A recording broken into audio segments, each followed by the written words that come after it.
गुरुमुखों, संत महापुरुष हम जीवों को अक्सर फरमाते आते हैं कि एक सच्चे गुरुमुख को अपने सदगुरु के चरण कमलों में यही प्रार्थना करनी चाहिए कि हे मेरे सतगुरु, रोम रोम आपका शुक्रगुजार है कि आपने आज का दिन और बख्श दिया ताकि अपना अधूरा काम पूरा कर सकूं, मैं आपका भजन सिमरन कर सकूं। हे मेरे सतगुरु, इतनी दया जरूर करना कि अपने मन की चौकीदारी करता रहूं और हमेशा आपके हुक्म में रहूं। हे मेरे दीन दयाल गुरु को वीडियो लाइक करना, सब्सक्राइब करना प्लीज। हमेशा अपनी सेवा में लगाए रखना ताकि सांस सांस आपकी याद आए और यह जीवन सफल हो जाए। हे मेरे प्रभु, विवेक की ऐसी ताकत बख्श दो कि हर घटना को सहज रूप से आपकी मौज ही समझूं, मन पर किसी भी सुख या दुख का बिल्कुल भी असर न पड़े। हे मेरे सतगुरु, आपके द्वार का मैं भिखारी हूं, अपने द्वार से कभी न दुत्कारना मेरे दाता।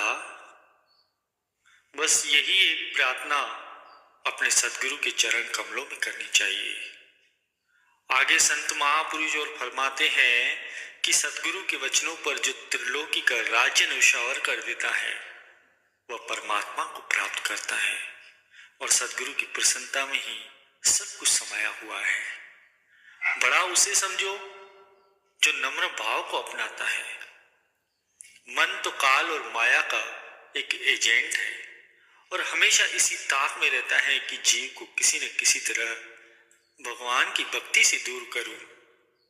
यह मित्रता का स्वांग रचाकर शत्रुता करता है, इसीलिए इस पर विश्वास करके अपने भजन अभ्यास में गफलत नहीं करनी चाहिए।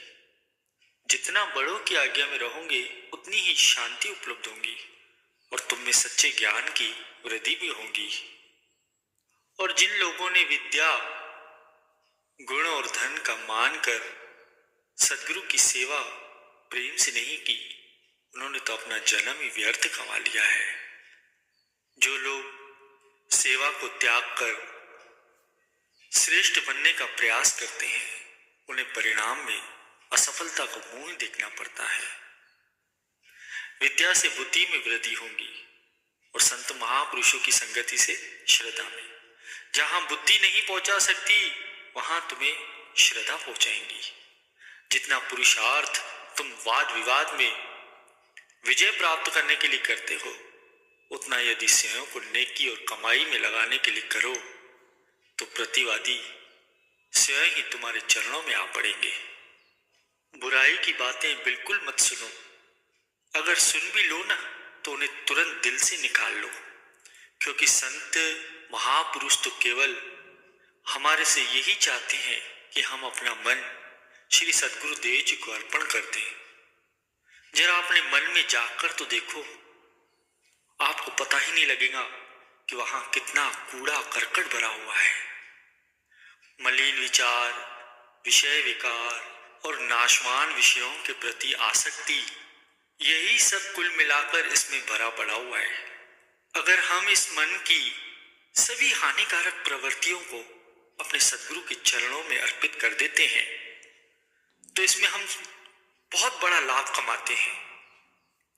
उसके बदले हमें क्या मिलता है कि हमें सच्चा आनंद मिलता है, सच्ची खुशी मिलती है और सच्ची शांति मिलती है।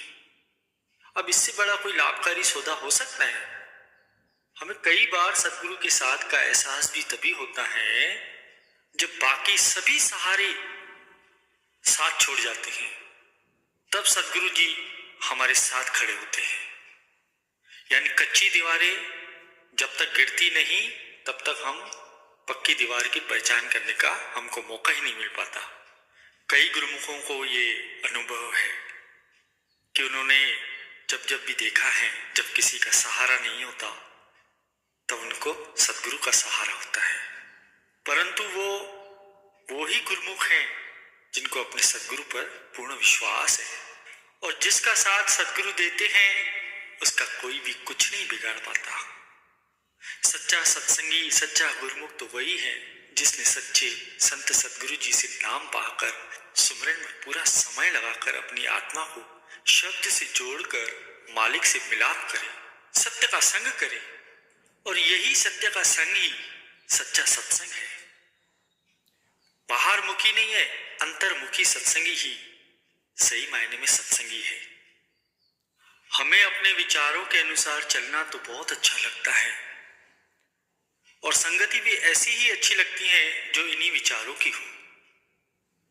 परंतु आत्मिक उन्नति तो तभी होगी जब हम मन के सारे विचार और संगति अपने सद्गुरु साथी की मौज पर न्योछावर कर देंगे।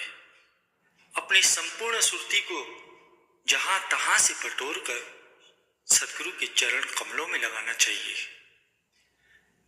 बिना विचार के बोलने से तो चुप रहना अच्छा ही है। जरूरी नहीं है कि हर स्थान पर हम कुछ न कुछ बोलते रहें।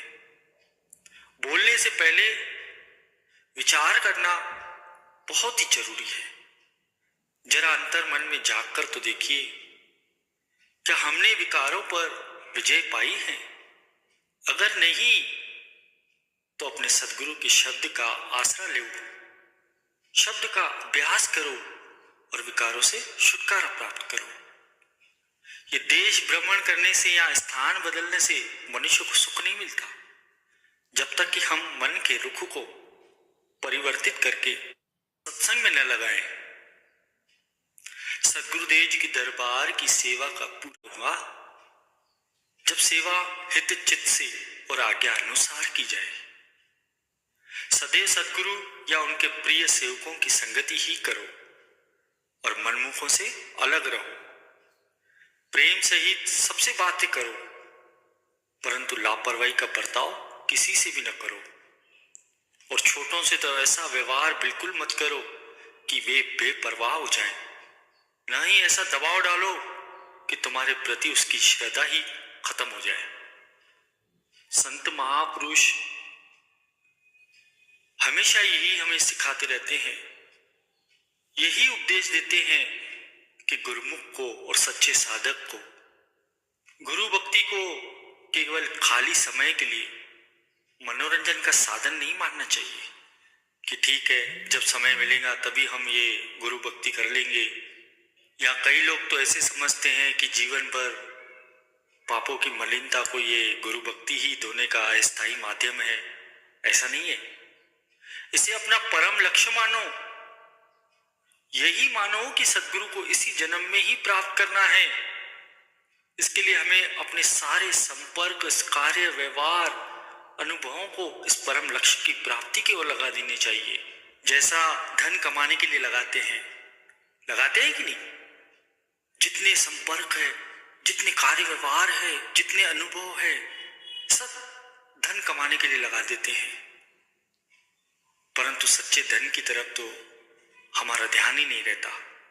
यही तो सच्ची पूंजी है, सच्चा धन है, इसी में तो सच्चा आनंद है। और यही सच्चा धन अगर अभी नहीं कमाया तो कब कमाएंगे? हमें ये जो मानुष तन मिला है, ये किस लिए मिला है? ये भक्ति करने के लिए ही तो मिला है। संत महापुरुष हमें सांसारिक कार्य व्यवहार करने के लिए बिल्कुल भी मना नहीं करते। वो तो हमें युक्ति बताते हैं कि संसार के सारे कार्य व्यवहार करते हुए भी भक्ति कैसे करनी है, ये सच्चा धन कैसे एकत्रित करना है, ये सच्ची पूंजी कैसे एकत्रित करनी है और सच्चा आनंद पाना है। वो हमें युक्ति बतलाते हैं। संत महापुरुष हमारी सृष्टि को नहीं बदलते, अपितु हमारी दृष्टि को बदलते हैं। क्योंकि हमारा ये जो मन है, ये भली भांति जानता नहीं है कि कहाँ रूहानी फायदा होता है और कहाँ रूहानी हानि होती है, नुकसान होता है। इसको इस बात का जरा सा भी ज्ञान नहीं है। अगर उसे ज्ञान होता तो ये विषय विकारों की तरफ हमें क्यों लेके जाता? इसका ज्ञान किसे है? इसका पूर्ण ज्ञान तो संत महापुरुषों को है, जो हम जीवों को देखकर हमारे नफे नुकसान को देखते हैं और उनको ये सहन नहीं होता। इसीलिए कभी प्रेम से तो कभी कठोरता से हमें इस तरफ से हटाते हैं कि हट जाओ, और एक दिन जरूर आता है जब हम अपने सद्गुरु को सच्चा सज्जन समझते हैं, सच्चा मित्र समझते हैं। कब समझते हैं? जब हम धोखा खाते हैं संसार से, अपनों से धोखा खाते हैं, तब हमें लगता है कि नहीं, हमारे सद्गुरु ही हमारे सच्चे हितैषी हैं, संत महापुरुष ही हमें सच्चे सज्जन हैं, और उनका आभार हम मानते भी हैं। हमें एहसास भी होता है, कई बार हुआ है। और ये जो भक्ति मार्ग है, ये ऐसा रूहानी मार्ग है कि यदि हम प्रभु की ओर एक पग भी बढ़ाते हैं ना, तो प्रभु हमारी ओर हजारों पग बढ़ाते हैं। यह प्रकृति का नियम है। इसलिए इस रूहानी मार्ग में थोड़ा ही यत्न करने से मालिक की अत्यंत कृपा। गुरु को वीडियो लाइक करना, सब्सक्राइब करना प्लीज़।